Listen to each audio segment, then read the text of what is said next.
ओरे पिया रे पिया मैं बैरागी रे, मेरी जिंदगी इश्क लगन में लागी रे। बिग बॉस में किसी को मास्टरमाइंड का खिताब मिला तो किसी को चाची कहकर बुलाया गया, लेकिन फिलहाल जो हमारे साथ हैं उन्हें बिग बॉस सीजन 12 का सबसे बड़ा एंटरटेनर कहकर बुलाया गया था। जी हाँ, मैं बात कर रही हूँ दीपक ठाकुर की, जो इस समय हमारे साथ हैं और बिग बॉस की अपनी जर्नी के बारे में और उसके बाद के एक्सपीरियंस के बारे में हमसे बात करने वाले हैं। वेलकम टू हिंदी रश दीपक। जी धन्यवाद, थैंक यू।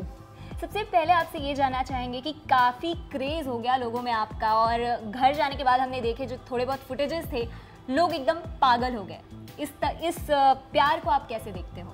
देखिए, उनके गांव का, उनके समाज का लड़का यहाँ तक पहुँचा था और फिर वापस वहाँ तक गया था।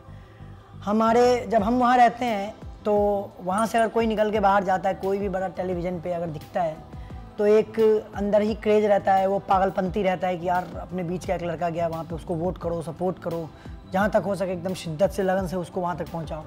तो वही था, उन लोगों ने इतना प्यार दिया था और टेलीविज़न पे फिर दिखने के बाद 3 महीना 15 दिन 105 दिन टोटल, तो वो प्यार का जो बवंडर था वो उफान पर था एकदम। और उन लोगों ने तहे दिल से गले लगाया दोनों हाथों से इस दीपक को और बहुत प्यार और बहुत आशीर्वाद दिया। बहुत मतलब वहाँ जो स्वागत हुआ, भव्य स्वागत, ऐसा लग रहा था कि हम कोई इलेक्शन जीत के आए हों, सेंट्रल मिनिस्टर बने हैं और लोग एकदम ऐसे, बहुत अच्छा फील हुआ। एक्चुअली आपको बिग बॉस के सबसे बड़े एंटरटेनर का खिताब दे दिया गया था, तो इसे आप कैसे लेते हैं? क्या आप खुद को मानते हैं इतना बड़ा एंटरटेनर? जी, अब जनता ने दिया है तो मान लेते हैं भाई। कल मिला हमको Dada Saheb Phalke best entertainer reality show. Thank you, धन्यवाद।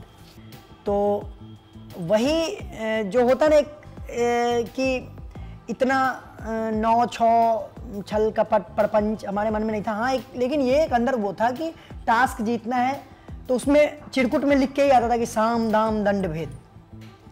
वो एक गेम है, टास्क है, उसको आपको कैसे भी करके जीतना है। तो उस समय आप अगर सामने वाले को प्लीज करने के लिए कि वो नहीं मतलब आप उसको प्रॉब्लम हो, कष्ट नहीं हो, और वैसे खेलो कि आप हार जाओ और उस नज़र में बड़ा बनने के लिए होता है वो कोई ये कोई सही बात नहीं है। अगर आप गेम खेल रहे हो, सामने में अगर बहुत बड़े बैट्समैन हो, सचिन तेंदुलकर साहब हो या विराट कोहली साहब हो, और सामने वाला बॉलर अगर उनका फ़ैन है, तो उसको क्या 6 बॉल पे 6 फुल टॉस दे उसको। ओके, यहाँ पर हम बात करें आपकी जर्नी की, तो स्टार्टिंग से स्टार्ट करते हैं। तो बिग बॉस में जाने का प्लान कैसे बना आपका? क्या पहले से प्लानिंग थी, कई साल से ट्राई कर रहे थे, या पहली बार ही ट्राई किया और फिर एंट्री हो गई? नहीं, सबसे पहले तो शुरू में हम लोग देखने का ट्राई किए थे। बहुत मुश्किल से देख पाते थे। ऐसा क्यों? क्योंकि हमारा जहाँ गांव आता है वो बहुत मतलब वहाँ पे मूलभूत सुविधाएं नहीं है। अभी बिग बॉस में आने के बाद वहाँ बिजली आई, सारी चीज़ें। ये बिग बॉस के गए हुए थे लोग, तो वहाँ पे टेलीविज़न नहीं मिला पूरे गांव में इनको, और सलमान सर से वीडियो कॉलिंग करने के लिए। तो ये सारी चीज़ें थी। हालांकि हम वहाँ से मतलब वहीं से पास में 10-12 किलोमीटर दूर एक शहरी इलाका है, हम वहाँ रहे हैं। रेंटेड किराए का मकान था हमारा, टेलीविज़न नहीं था हमारे पास वहाँ भी, तो हम मकान मालिक के यहाँ जाके देखते थे। तो अब होता है ना कि दूसरे के यहाँ अगर आप टेलीविज़न देखने जा रहे हो तो ज़रूरी नहीं है वो वही चैनल लगाएगा। 10 मिनट के बाद उसका मूड खराब हुआ, पलटा, तो आप डिस्कवरी से बिग बॉस से सीधे आप डिस्कवरी पे जा सकते हो। ठीक है, तो वो एक वो होता था। और पापा भी थोड़ा सही होते थे कि इसमें मारधार एक्शन से भरपूर होता है। जब टीवी आया तो मारधार एक्शन से भरपूर ये सीरियल, ये क्या मतलब, ये सब नहीं देखो। अब बहन बैठी हुई है सामने में, सब लोग बैठे हुए हैं और चलते चलते कभी सीधे भसरबाजी शुरू हो गया, गाली गलौज शुरू हो गया। तो वो थोड़ा सा बड़ा अजीब लगता था हम लोगों को। फिर धीरे धीरे पहली बार ट्राई किए थे ये, फर्स्ट टाइम ट्राई था। गाना बजाना में था अपना मन रमा रहता था। वासेपुर में गाए, 2 में गाए, फिर मुक्काबाज में गाए। सोचा कि देखते हैं क्या होता है। लेकिन जब दिए तो भगवान देख लिए, और भगवान देखें तो यहाँ पहुँच गए, अभी आपके पास बैठे हुए हैं। ओके, वेल, बिग बॉस की कौन सी ऐसी कोई ऐसा दिन या कोई ऐसा स्पेशल मोमेंट जो आपके साथ हमेशा रहेगा? जी, 12वां हफ्ता जब मेरे पिताजी आए थे वहाँ, तो शो तो हम उसी दिन जीत गए थे भाई। वो जो नज़ारा आंखों के सामने में आपका दिख रहा है, और फर्स्ट टाइम मेरे पापा हवाई जहाज़ पे चढ़े थे उस दिन, और वो इस फीलिंग को रोक नहीं पाए, और वो वहाँ पे नेशनल टेलीविज़न पे बोल दिए कि हम पहली बार हवाई जहाज़ पे चढ़ के आए हैं। और ये वो मतलब तो वो जो था ना, वो बहुत इमोशनल मोमेंट था हमारे लिए कि हमारे पापा आए वहाँ पे नेशनल टेलीविज़न पे, लोग देखा उनको, पापा बोले कि हमको प्राउड फील हो रहा है तुम्हारे लिए, इस तरीके की बातें। और जेन्युइनली मैं बताऊँ आपको, मतलब उससे पहले हम अपने पापा के गले कभी नहीं लगे थे, मतलब अभी तक की बात कर रहे हैं हम लोगों के बीच में। मतलब ऐसा नहीं है कि कूल ड्यूड वाला, हाय पॉप्स वाला, वो हम लोग पापा के बस प्रणाम करते हैं पैर छू के, तो वो होता है। वो गले मिलने कभी ऐसा अवसर ही नहीं हुआ, और बहुत शर्माते हैं हम लोग कि गले मतलब मिलना, वो सब नहीं हुआ।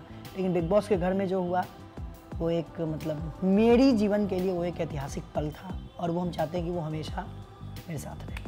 ओके, शो में बहुत सारे सेलेब्स भी आते थे, चाहे वो रणवीर सिंह हो, शाहरुख खान हो, या फिर ऐसे भी बड़े बड़े नाम आए, तो किस सेलेब से मिलना आपके लिए बहुत ज़्यादा मेमोरेबल रहा? रणवीर सिंह, क्योंकि वो हमको बहुत अच्छे इंसान लगे, और जिस तरीके का एनर्जी लेवल था उनमें, बहुत कुछ सीखने को मिलता है भाई। इतना बड़ा बंदा, इतना बड़ा स्टार, और इतना डाउन टू अर्थ, मतलब इतने बढ़िया से समझा रहे हैं। हम उनको बोले कि भैया ये बिहार का भी शूटिंग कीजिए, बोले हम आएंगे, प्रॉमिस करते हैं। फिर वो हमको एक बार जैकेट पहना रहे थे, हम बोले देखो मम्मी, रणवीर सिंह तुम्हारे बेटा को जैकेट पहना रहा है तो ऐसे ऐसे करके, तो वो बड़ा हंसी। फिर डांस वांस वाला जो था सब, तो वो हमको बहुत अच्छे इंसान लगे और बहुत डाउन टू अर्थ लगे। ओके, फिनाले पे हमने देखा था कि रोमिल ने खुलासा किया था कि आपके बारे में, सबके बारे में एक सीक्रेट्स बताने थे कि आपने अपनी आइडेंटिटी गलत बताई है। आइडेंटिटी नहीं, मतलब कि आप कहाँ से हो, आप एक गांव से नहीं बल्कि एक शहर से हो, ये सारी बातें कही थी। तब आप काफ़ी शॉक हो गए थे। एक चीज़ बोलना चाहेंगे, बिग बॉस को मैंने जो ऑडिशन दिया था, जो सवाल बिग बॉस वालों ने हमसे पूछा, सारे सवालों का खुल के जवाब हम दिए। कहाँ से रहते हैं, क्या करते हैं, और अभी तक की क्या क्या जर्नी रही हमारी, वो हम शायद बिग बॉस के किसी एपिसोड में 40 मिनट बताएंगे तो भी नहीं होगा, और 40 का 40 मिनट हमको नहीं दिखाएगा कोई। वहाँ पे और भी कंटेस्टेंट हैं। के भी भैया से भी हमारी बात हुई थी, कोई बता रहा था स्टोर रूम में, जो मैंने अपनी पूरी जर्नी बताई थी उनको। रोमिल ने ना कभी हमको डिटेल में पूछा कि भाई ये, अब हम तो एक बंदे को बता चुके हैं शो में, अब हम सबको पकड़ के अपनी जर्नी बताएं कि भाई तुम मेरी सुन लो, तुम मेरी सुन लो, तुम मेरी सुन लो। सबको पता था, चाहे बिग बॉस के घर में हो, कि मम्मी क्या करती है तो मम्मी ANM है, पापा क्या करते हैं तो पापा किसान है, बहन क्या करती है तो बहन पढ़ाई करती है। किराए का मकान लेके हम रहे, पहले मौसा जी के यहाँ रहे, फिर किराए का मकान लेके शहर में रहे। जब वीडियो शूट करने वाले गए, जब हमारे गांव में हमारा इंट्रोडक्शन वीडियो शूट करने वाले गए, हम उनको भी बोले कि सर हमारा ये गांव है, गांव में अभी ये देखिए 3 महीना पहले घर बना, इससे पहले बाढ़ आया था तो टूट गया, ये नया घर है, और शहर में हमारा रेंटेड मकान है, वहाँ पे हम लोग रहते हैं, 2 कमरे का एक मतलब ये लिए हुए हैं। तो आप वहाँ अगर शूट करना चाहे सर तो वहाँ भी आप कर सकते हैं कि ये गाँव है मेरा, ये गाँव से। और गांव से शहर का ऐसा नहीं था कि गांव यहाँ है तो शहर में 5 स्टार होटल है, ठीक है। श्वेता जी भी आई हुई थी, वो आज तक वाली जो एक टास्क में, तो उन्होंने भी ये चीज़ क्लियर की थी, ठीक है। हम रोमिल को बोल दिए थे कि भाई तुम एक, आज भी फ़ोन करते हैं रोमिल को, रोमिल भाई तुम्हारा SIT वाला टीम नहीं पहुँचा मेरे गाँव में चेक करने के लिए कि क्या सीन है, तुम भेजो अपना टीम, पहले पूरा चेकअप करवाओ, तुम्हारी आत्मा को संतुष्टि होनी चाहिए, ठीक है, मन में कोई मलाल नहीं रहना चाहिए, बंदा तुम्हारे साथ रहा। फर्जी क्या होता है ना कि देखिए, फर्जी चीज़ों को लेके अगर आप शो में आगे बढ़ेंगे ना, आज अगर हम वही बाहर निकलते, अभी शो से बाहर निकलते, अभी हम आपको बता दें, ये मेरे लिए बहुत गौरव की बात है, बहुत प्राउड की बात है कि मतलब जनता ने हमको बेस्ट इंटरटेनर का अवार्ड दिया, ठीक है। एक समय था जब बिग बॉस के घर में हमको लोग कहते थे कि तुम इरिटेट करते हो, ये करते हो, वो करते हो, ठीक है। मेरा अलग तरीका था उनको बात करने का, या थोड़ा हम लाउड बोलते थे, तो उनको लगता था कि यार ये कैसे, ये बिहेव करने का तरीका नहीं है, ये करने का तरीका नहीं है।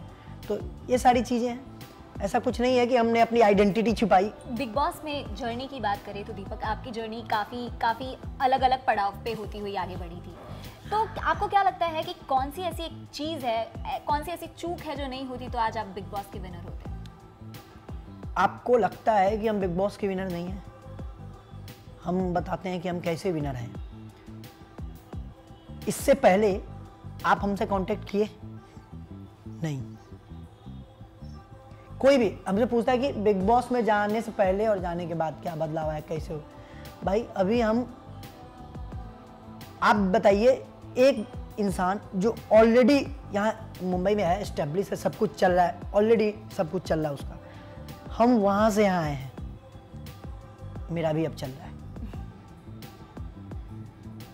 दोनों एक ही कॉलेज में एडमिशन लिए थे, सेमेस्टर उनका थोड़ा सा आगे था, हमारा थोड़ा पीछे था। हम बिग बॉस के घर में गए, लोगों का दिल जीते, हर लोग जो भी मिलते कहते हैं भैया बहुत अच्छा खेले यार, बहुत अच्छा फील हुआ, ये वो। हम बाहर निकले, रवि किशन भैया से बात हुआ हमारा, बोले कि बहुत अच्छा खेले, सब लोगों की शुभकामनाएं मिल रही है, लोग मतलब इतना रिस्पॉन्स अच्छा मिल रहा है कि भैया हमारे लिए तो विनर आप ही हैं, हमारे लिए तो आप ही हैं। कभी कभी क्या होता है, हालात और मजबूरी इंसान को ना, मतलब अगर हमारा खुद का होता तो हम खेल जाते, कहते भाई 20 लाख कोई मायने नहीं रखता। अगर अपने यहाँ होता, फैमिली का नहीं सोचते तो 20 लाख अपने जुआ खेलने की बात है भाई, खेल जाओगा, नहीं भी मिला नहीं मिला कोई बात नहीं है, वो होता। लेकिन जब वो चीज़ें दिमाग में घूमने लगती है ना कि यार, जब आपको वो बातें याद आने लगती है, जैसे कि हमको बात सारी याद है कि जब हमारी बहन ट्यूशन को जाती थी तो घर में बात चलता था कि सिस्टर का शादी अब तो करेंगे ही, एक साल के अंदर हो, कैसे अरेंजमेंट होगा, यहाँ से पैसा आएगा, वहाँ से पैसा आएगा, लोन करेंगे, ये करेंगे, वो करेंगे। उस समय हमको वो प्रायोरिटी लगा कि वो बैग लो, एक जिम्मेदारी को ये करो, बाद बाकी। हमको ऐसा लगा कि बिग बॉस जीत के भी बहुत लोग नहीं दिखते हैं, कुछ नहीं करते। जीतना मायने, ट्रॉफी मायने नहीं रखता है। विकास गुप्ता साहब जीते नहीं थे बिग बॉस। बहुत ऐसे कलाकार हैं जो बिग बॉस जीत गए, उसके बाद फिर कहाँ गए हमको पता नहीं है, आपको पता है।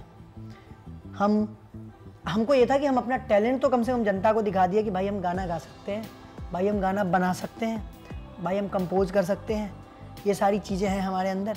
फिर एक भैया आए, वो बोले कि भाई तुम एंकरिंग भी बहुत अच्छा कर सकते हो। एक आके गए, बोले भाई तुम एक्टिंग अच्छा कर सकते हो, तुम डांस भी हमने वहाँ परफॉर्म कर दिया। तो वो एक उन लोगों ने हर दिशा में, हर फील्ड में हमको एक्सेप्ट किया। यही हमारे लिए बहुत बड़ी बात है यार। हम नहीं सोच के आए थे कि जाएंगे यहाँ तक, चलता चला गया, जनता बजाती रही। इतने बड़े बड़े स्टार लोगों के सामने में नॉमिनेशंस में आए, बचे, यही बहुत बड़ी बात है जीत। और हम बोले ना, आप जीत तो हम उसी दिन गए थे जिस दिन हमारे पिताजी आए थे। ओके, सो मेरा आखिरी सवाल आपसे ये होगा कि जैसा आपने कहा कि बहुत सारे एक्टर्स ने आया तो उन्होंने कहा एक्टिंग भी कर सकते हो आप, गाना भी गा सकते हो, कंपोज भी कर सकते हो, लेकिन फाइनली दीपक क्या करना चाहेंगे? देखिए, हम सीधा और सटीक जवाब देते हैं आपको। हम वो करना चाहेंगे जिससे हमारे परिवार को रोजी रोटी मिले, अच्छे तरीके से मिले, जो उनके सपने हो वो पूरे हो। इसके लिए हमको जो करना होगा हम करेंगे, जितनी मेहनत करनी होगी हम करेंगे, भले एक्टिंग में करनी पड़े, भले सिंगिंग में करनी पड़े, एंकरिंग में करनी पड़े। ये कोई किसी इंसान को ये बाउंडेशन नहीं है कि तुम एक काम ये कर लिए तो तुमको ये अब लिखा गया, रजिस्टर थप्पा लग गया तुम पे कि अब तुम यही करो, इसके अलावा तुम कुछ मत करो। सिंगिंग हमारे जहन में है, आत्मा में है।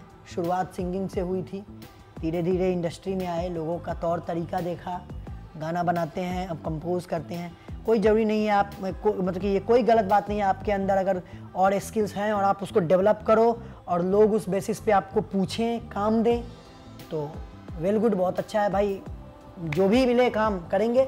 और मेन थिंग यही है कि जिसकी बदौलत यहाँ पहुँचे हैं, उस जनता की बदौलत, उनको इंटरटेन करना है। बेस्ट इंटरटेनर का अवार्ड मिला है। अब इंटरटेन हम किसी भी फील्ड में कर सकते हैं, तो बस यही करना है। ओके, और जाते जाते अगर अपने ऑडियंस के लिए कुछ गुनगुना दें? जाते जाते ऑडियंस के लिए 2 लाइन गाना चाहेंगे। ओरे पिया रे, पिया मैं बैरागी रे, मेरी जिंदगी इश्क लगन में लागी रे। ओरे पिया रे, पिया मैं बैरागी रे, मेरी जिंदगी इश्क लगन में लागी रे। ओरे पिया रे, ओरे पिया रे, ओरे पिया रे, मेरी जिंदगी इश्क लगन में लागी रे। क्या बात है, क्या बात है। थैंक यू सो मच दीपक हमसे बात करने के लिए। Thank you. और आप भी अपना प्यार और आशीर्वाद हमको ऐसे ही देते रहिए। इस वीडियो को लाइक कीजिए, सब्सक्राइब कीजिए चैनल और शेयर मारिए दबा के, और बेल आइकन जो है ना उसको दबा दिए, ताकि नोटिफिकेशन मिलता रहे, अपलोड होता रहे ना तो आपको सूचना मिलती रहे उसकी। धन्यवाद। Thank you.